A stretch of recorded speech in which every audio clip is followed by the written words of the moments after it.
मित्रों, आपका हार्दिक स्वागत है। भारतीय जनता पार्टी के राष्ट्रीय प्रवक्ता, सांसद और भारतीय ज्ञान परंपरा के उद्भट विद्वान आदरणीय डॉक्टर सुधांशु त्रिवेदी जी आप सबके बीच उपस्थित हैं। आदरणीय सुधांशु जी से आग्रह है कि आप सबको संबोधित करें। मित्रों, लोकसभा का चुनाव जो आगे बढ़ता जा रहा है, त्यों अपेक्षित रूप से सहज समझा जा सकता है कि जनता के अंदर अपना विरोध और प्रधानमंत्री श्री नरेंद्र मोदी जी के नेतृत्व के प्रति निरंतर बढ़ते समर्थन और स्नेह को देखते हुए हमारे विपक्षी दल और मुख्य रूप से कांग्रेस पार्टी ऐसा प्रतीत होता है कि अपना मानसिक संतुलन खो बैठे। आपके संज्ञान में यह तथ्य निश्चित रूप से आया होगा कि छत्तीसगढ़ में नेता प्रतिपक्ष श्री चरणदास महंत ने हम सबके प्रिय प्रधानमंत्री आदरणीय नरेंद्र मोदी जी के प्रति एक बार पुनः वैसे ही घटिया और आपत्तिजनक शब्दों का प्रयोग किया है जो निरंतर कांग्रेस कहती चली आ रही है। प्रधानमंत्री जी के प्रति जो ईर्ष्या है, जो द्वेष है, जो कम होने का एहसास है, उसके कारण से ऐसे बयान निश्चित रूप से भारत की राजनीति के लिए एक बहुत दुखद संकेत है।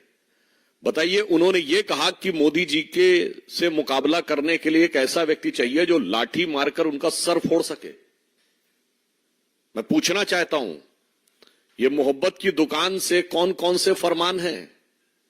ये कांग्रेस पार्टी तो अपने को गांधी की परंपरा का उत्तराधिकारी स्वघोषित होने का, one and exclusive copyright holder होने का दावा करती है, तो क्या गांधी जी लाठी इसीलिए रखते थे? और इतना ही नहीं है, ये कोई सहज रूप में उनके मुंह से निकला हुआ कोई फिसला हुआ शब्द नहीं है। उसके बाद के कई वाक्यों में निरंतर उसका एक्सप्लेनेशन, उसकी व्याख्या की गई है। और यह आज से नहीं चल रहा है। मान्यवर, मैं याद दिलाना चाहता हूं कि 2014 के चुनाव में आज के कांग्रेस के सहारनपुर के प्रत्याशी इमरान मसूद ने कहा था कि मोदी जी की बोटी बोटी कर डालूंगा, वहां से लेके सर फोड़ने तक। मैं पूछना चाहता हूं कांग्रेस पार्टी से कि कितने निम्न स्तर तक आप जाने के लिए तैयार हैं? कोई बात नहीं, जनता मोदी जी को समर्थन और प्रेम देकर उतने ही उच्च स्तर तक ले जाने के लिए तैयार है। और प्रधानमंत्री जी देश के सभी वर्गों के लिए जिस प्रकार से उनको किस ऊंचाई पर ले जाने के लिए तैयार हैं और ये किस नीचाई पर ले जाने के लिए तैयार हैं, इसका भी एक अन्य उदाहरण है। आपने कांग्रेस के वरिष्ठ नेता रणदीप सुरजेवाला जी का भी वह बयान सुना होगा जिसमें वो हमारी पार्टी की वरिष्ठ सांसद हेमा मालिनी जी के लिए किस प्रकार के आपत्तिजनक, अशोभनीय और अभद्र शब्द का प्रयोग कर रहे हैं, जिसे किसी औपचारिक मंच से बोलना भी संभव नहीं है। यह भारत की राजनीति में कांग्रेस पार्टी के द्वारा महिलाओं के प्रति अवमानना की एक नई निम्नता है। This is a new low to disrespect and demean the dignity of women in the Indian politics by the Congress party. एक तरफ हमारे प्रधानमंत्री श्री नरेंद्र मोदी जी हैं, जिन्होंने महिला सम्मान को किस ऊंचाई तक पहुंचाया है कि भारत यदि चांद के अछूते कोने दक्षिणी ध्रुव को छूने वाला दुनिया का पहला देश बना, तो प्रधानमंत्री जी ने उस पॉइंट का नाम पॉइंट शिव शक्ति रखा। और आपको ध्यान हो, ये कहते समय उन्होंने कहा भी था कि इस अभियान में जो महिला वैज्ञानिकों ने योगदान दिया है, इसलिए हम शिव और शक्ति दोनों की आराधना कर रहे हैं। वो इस ऊंचाई तक ले जाते हैं महिलाओं के सम्मान को, और कांग्रेस इस निम्नता तक ली जाती है जिसे प्रेस कॉन्फ्रेंस में औपचारिक रूप से बोलना भी उचित नहीं होता है। हमारी शब्दावली है नारी शक्ति वंदन अधिनियम, हमने महिला आरक्षण बिल नहीं कहा, और उनकी शब्दावली है ये। और मैं ये भी कहना चाहता हूं कि इसमें विषय सिर्फ रणदीप सुरजेवाला जी का नहीं है, यह विषय कांग्रेस पार्टी की एक व्यवस्थित और कुत्सित मानसिकता का है। महिलाओं के प्रति एक व्यवस्थित और कुत्सित मानसिकता का है। This is not just a मियर and isolated statement by A Congress leader, but A structured and well thought of dastardly mindset of the Congress party regarding the dignity of the woman. मात्र कुछ दिन पहले की तो बात है जब कांग्रेस के सोशल मीडिया की जो चीफ हैं, उनके ऑफिशियल ट्विटर हैंडल से, यानी कांग्रेस के औपचारिक ट्विटर हैंडल से किस प्रकार का अभद्र शब्द और जिसने मंडी की पवित्र भूमि के बारे में इस ढंग का भाव लिखा, वो आया। और मजे की बात है, आज तक कोई कांग्रेस उसे खोज नहीं पाया। तमाम चीजें खोज खोज के भाषण दे रहे हैं, आज तक नहीं पता लगा पाए कि उनके यहां से ट्वीट किसने किया था। आपने देखा था अभी कुछ दिन पहले राहुल गांधी जी ने ऐश्वर्या राय बच्चन जी के लिए किस प्रकार के शब्दों का प्रयोग किया था। यहां मैं यह भी कहना चाहता हूं कि कांग्रेस को यह भी ध्यान रखना चाहिए कि हेमा मालिनी जी आयु में श्रीमती सोनिया गांधी जी की आयु वर्ग के समकक्ष है। क्या अपने से इतनी बड़ी महिला के लिए ऐसे शब्द का प्रयोग करना उचित है? हेमा मालिनी जी स्वतंत्र भारत के बाद के समय में जो सेल्फ मेड महिलाएं हैं, यानी आत्मनिर्भरता के द्वारा, अपने प्रयास के द्वारा स्थापित होकर राष्ट्रीय स्तर पर एक पहचान बनाने वाली महिलाओं की जो एक शक्ति है, वो उसकी प्रतीक है।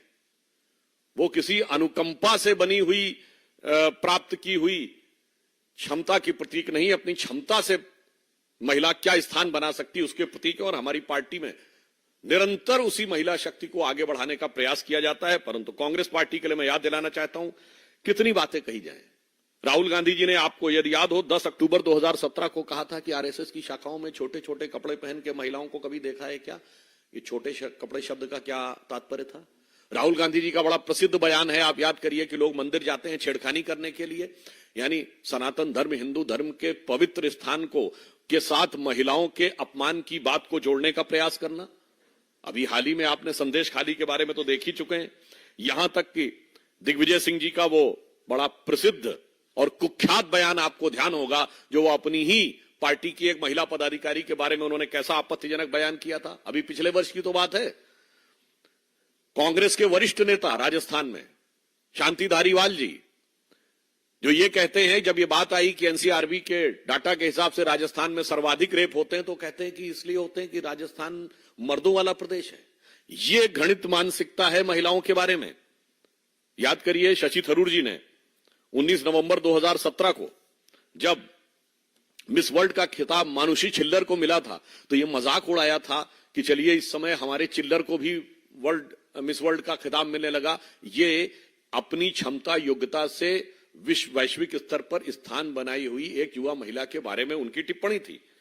श्री प्रकाश जायसवाल जी का वो बयान, बहुत पुराना बयान, जो उन्होंने महिलाओं के बारे में और नई शादी और पुरानी शादी के बारे में बोला था, यह दर्शाता है कि सोच क्या है महिलाओं के बारे में। सिद्धारमैया जी, जो अभी वर्तमान में मुख्यमंत्री हैं, हम सबको वो घटना याद है जिसमें कि उन्होंने एक महिला की चुन्नी खींचते हुए वो दृश्य दिखाई पड़ा था। आप सबको याद होगा 15 अप्रैल 2018 को जब कांग्रेस पार्टी की तरफ से प्रदर्शन हो रहा था इंडिया गेट पे कठुआ की घटना को लेकर, तब कांग्रेस की महिला कार्यकर्ताओं ने पार्टी को लिखित शिकायत की थी कि उनकी पार्टी के कार्यकर्ताओं ने महिला कार्यकर्ताओं के साथ अभद्रता की। ये कांग्रेस की मानसिकता, इसीलिए मैंने कहा यह व्यवस्थित और कुत्सित मानसिकता है। महिलाओं के प्रति अभद्रता इनके मन मस्तिष्क में भरी हुई है। याद करिए रेणुका चौधरी जी का बयान, उन्होंने कहा था रेप तो होते रहते हैं। मतलब इतनी बड़ी घटना जो किसी महिला के लिए पूरे जीवन का सबसे बड़ा आघात हो, उसके बारे में इस प्रकार का प्रमाण बोलना।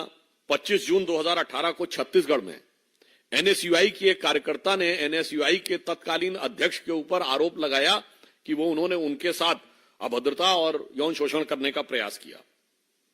राहुल गांधी जी की मौजूदगी में 13 अप्रैल 2018 को एक महिला पत्रकार के साथ जो कुछ हुआ, एक बड़े चैनल की महिला पत्रकार के साथ, वो सब आपको पता होगा। और इतना ही नहीं, अभी कुछ पिछले ही साल की तो बात है, याद करिए इंडिया गेट के एक प्रदर्शन में प्रियंका गांधी जी की उपस्थिति में प्रियंका गांधी जी के साथ भी अभद्रता की खबरें आई थीं। तो आप सोच लीजिए कि इन लोगों की मानसिकता किस प्रकार की रहती है। और यह सोच, मैंने कहा कुत्सित तो है और व्यवस्थित भी है। व्यवस्थित सोच क्या है, मैं कोट करना चाहता हूं कि कर्नाटक के तत्कालीन कांग्रेस अध्यक्ष बी सत्यनारायण जी ने कहा था, जब दिल्ली रेप की घटना हुई थी, कि भारत को आजादी मिली है तो क्या महिलाओं को रात में घूमने की आजादी मिली है? This was his mindset. अभी कर्नाटक के कांग्रेस के बहुत senior, one of the senior most MLA Shiv Shankarappa ने कहा है कि महिलाओं को कोई दूसरा काम नहीं आता, उन्हें सिर्फ खाना बनाना चाहिए, इसके अलावा कोई दूसरे काम में रुचि नहीं लेनी चाहिए। अब आप समझिए, 27 दिसंबर 2012 को आंध्र प्रदेश के मुख्यमंत्री बोत्सा सत्यनारायण जी ने कहा था कि अगर रेप से बचना है तो महिलाओं को घर में रहना चाहिए। इसीलिए मैंने कहा दिस इज ए स्ट्रक्चर्ड, ये जो बयान है सुरजेवाला जी का, ये सीरीज है, ये धारावाहिक है, ये कोई अचानक अकेला नहीं है। फिर आपको याद हो, हरियाणा प्रदेश कांग्रेस पार्टी के प्रवक्ता ने कहा था कि 90% जो बलात्कार के मामले होते हैं वो तो आम सहमति से होते हैं। चलो, वो तो प्रवक्ता था। राजस्थान के मुख्यमंत्री के रूप में अशोक गहलोत जी ने आंकड़ा देते हुए कहा कि 57% केस फर्जी होते हैं बलात्कार के। ये बतौर मुख्यमंत्री मैं कह रहा हूं, सोचिए इनकी। और वहीं पे उनका वरिष्ठ मंत्री कह रहा है कि राजस्थान मर्दों वाला प्रदेश है, इसलिए ज्यादा होता है। This shows the mindset. और मैं कह सकता हूं, नैना सहानी को तंदूर में जलाने से लेके संदेश खाली में आदिवासी महिलाओं की इज्जत के साथ खिलवाड़ और उस हैवान को सेकुलर संरक्षण देने तक जो कुछ कांग्रेस पार्टी ने किया है, वो महिलाओं और स्त्री शक्ति के प्रति उनके मन में क्या भरा है, ये उसका प्रमाण है। सामने क्या दिखाना चाहते हैं वो बरबस मैंने आपको एक नहीं 1.5 दर्जन उदाहरण गिना दिए हैं, जिसके द्वारा यह स्पष्ट हो जाता है। और मैं यह भी बताना चाहता हूं, हम किसको मानते हैं? हम ये मानते हैं कि हम आदिशक्ति स्त्री का प्रतीक मानते हैं महिला को।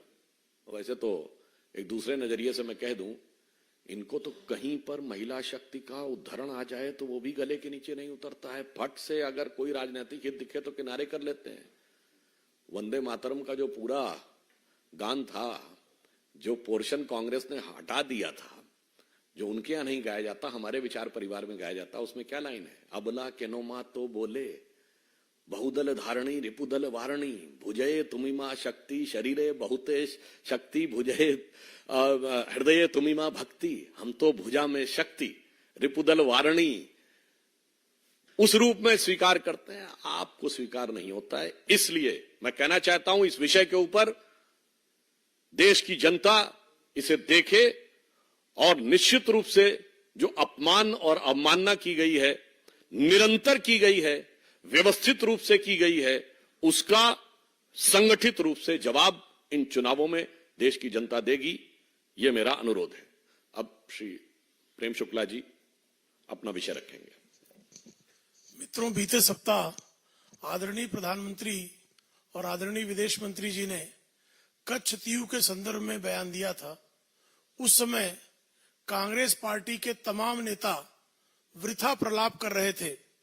अभी कल ही कांग्रेस के नेतृत्व वाली इंडी अलायंस के नेता श्रीमान वायको ने तमिलनाडु में एक बयान दिया है, जिसमें उन्होंने कच्छ तीऊ के मुद्दे पर कहा है कि कांग्रेस ने तमिलनाडु के साथ धोखा किया है, दगा दिया है।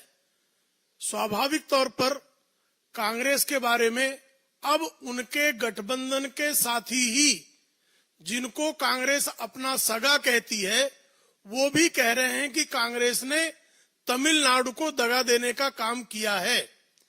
हम तो कहते हैं कि कांग्रेस ने सिर्फ तमिलनाडु को नहीं, पूरे देश के साथ जो है धोखा देने का काम और दगा देने का काम किया है। जिस तरह से कच्छ तीऊ जैसे एक द्वीप को कांग्रेस ने सिर्फ एक चट्टान मानने का काम किया और उसे सहजता से श्रीलंका को सौंप दिया, जिसका परिणाम तमिलनाडु के तमाम मछुआरों को आए दिन भुगतना पड़ रहा है। इस संदर्भ में माननीय विदेश मंत्री एस जयशंकर जी ने बीते दिनों किस तरह से हजारों हजार मछुआरों को श्रीलंका में गिरफ्तार किया गया है और आए दिन तमिलनाडु की सरकार केंद्र सरकार से आग्रह करती रही है कि श्रीलंका सरकार की इन कार्रवाइयों को रोका जाए। डीएमके ने और कांग्रेस ने मिलकर तमिलनाडु को धोखा देने का काम किया था। यह आदरणीय प्रधानमंत्री जी और आदरणीय विदेश मंत्री जी ने तो कहा ही।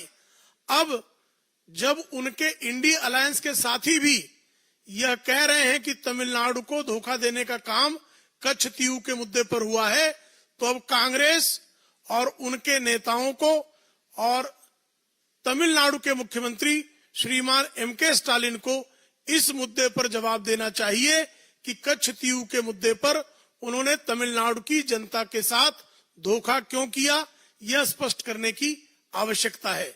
भारतीय जनता पार्टी जानना चाहती है कि इस धोखे का कारण क्या है, और जब आपके साथी ही आपसे पूछ रहे हैं तो अब तो आपको जवाब देना जरूरी है। आप लोगों के कुछ प्रश्न हो तो आप पूछ सकते हैं। वायको ने कहा कि तमिलनाडु को कच्छ तीऊ के मुद्दे पर कांग्रेस ने धोखा दिया और कांग्रेस तमिलनाडु को बारंबार धोखा देती रही है।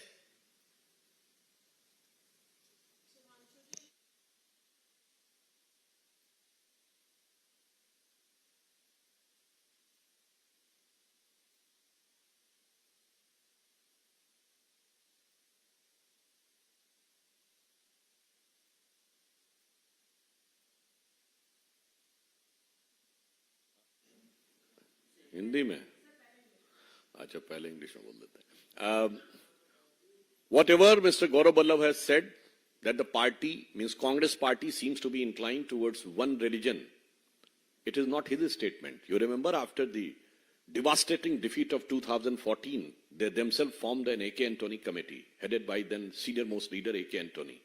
And he has given the conclusion that the major cause of disastrous defeat of Congress party was that they seemed to be inclined too much towards one religion, precisely in a way what he was trying to say, that Congress perceived to be the party inclined towards the Muslims.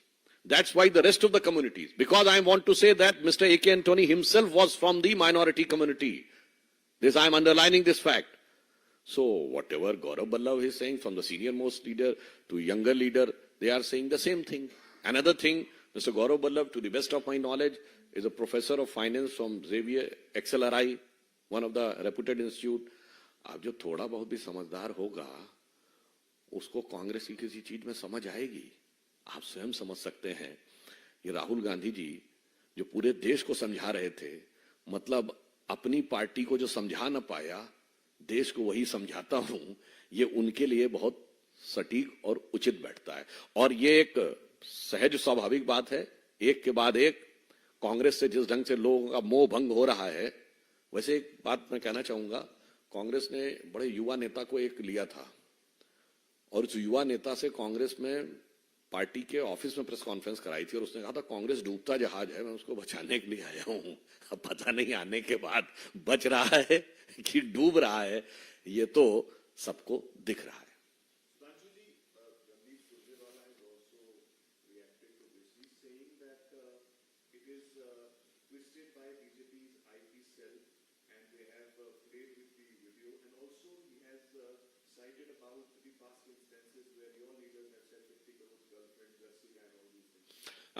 First thing, whatever the word, precisely the Hindi word which has been used, there cannot be any if and but about it.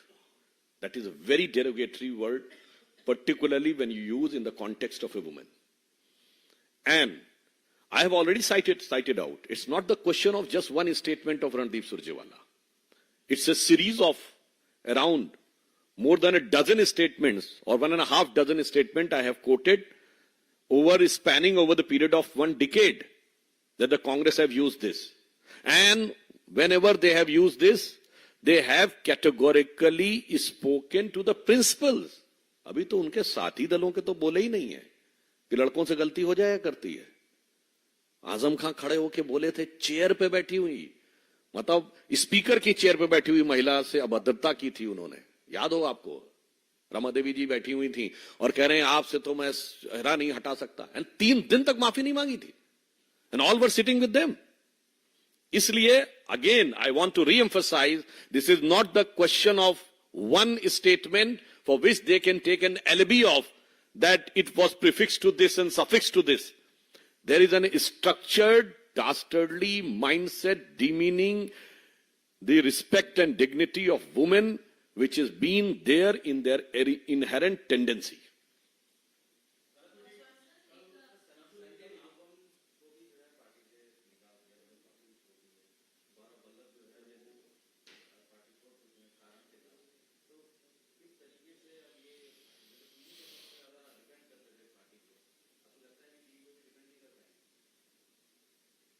वैसे हम तो ये कहना चाहेंगे, आपको याद हो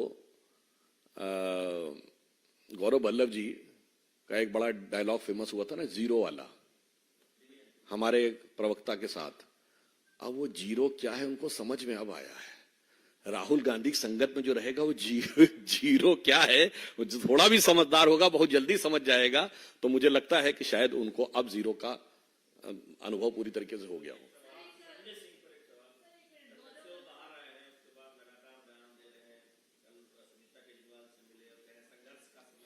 देखिए, वो जो भी है वो टेक्निकल ग्राउंड के ऊपर हुआ है, परंतु इतना जरूर है कि वो बीमार थे और बाहर निकल के दहाड़ रहे थे. और हमारे केजरीवाल जी बाहर बहुत स्वस्थ थे और अंदर जाकर वो हो गए. मुझे लगता है कोई बात नहीं, उनको अपनी बात कहने का अधिकार है. अगर वो रिहा होकर आए हैं, जो कोर्ट ने सब्जेक्ट टू रिस्ट्रिक्शंस लगाया है, उस रिस्ट्रिक्शंस के अंतर्गत वो जो भी बोल रहे हैं, चुनाव का समय, ये उनका लोकतांत्रिक अधिकार है. और जनता इस विषय के ऊपर गुण दोष के आधार के ऊपर विवेक के साथ निर्णय लेगी.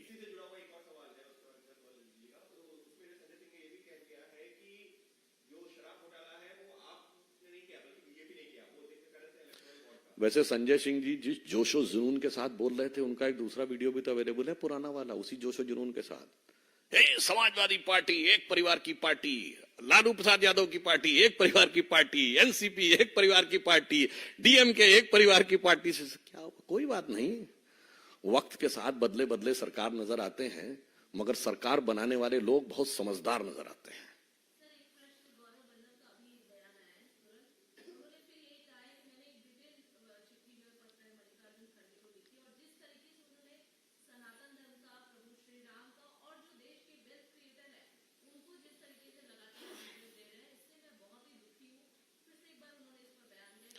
देखिए, मैं कहना चाहूंगा कि कांग्रेस के साथ स्थिति यह है कि अभी क्या गौरव वल्लभ जी पे बोला जाए, क्या अन्य चीजों बोला जाए, अभी पता नहीं.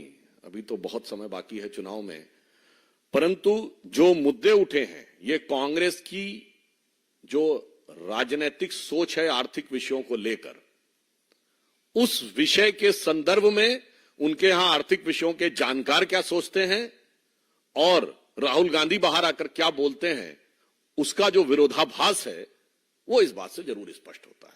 यानी राहुल गांधी की आर्थिक सोच जो वो बहुत उग्रता और आक्रामकता के साथ आकर बोलते हैं, मुझे लगता है कि उसकी वो पंचर होती हुई दिखाई पड़ती है इस प्रकार की बात से.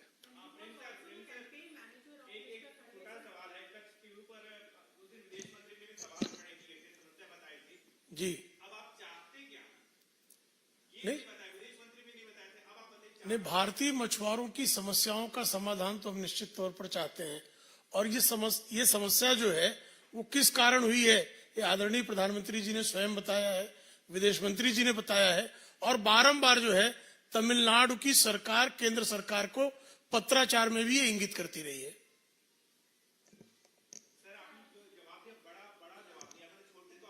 नहीं भाई करो, भारतीय देखिए, उस द्वीप को, कच्छतीव को आपने जब श्रीलंका को सौंप दिया, उसके कारण ही तमिलनाडु के भारतीय मछुआरों को समस्याओं का सामना करना पड़ रहा है. बारंबार वो गिरफ्तार हो रहे हैं. तो उस समस्या का समाधान हमारी इच्छा है। मतलब ये सुविधा की राजनीति के लिए कांग्रेस द्वारा भारत के राष्ट्रीय हितों का समर्पण अक्सई चिन्ह से लेकर कच्चा थेगू तक।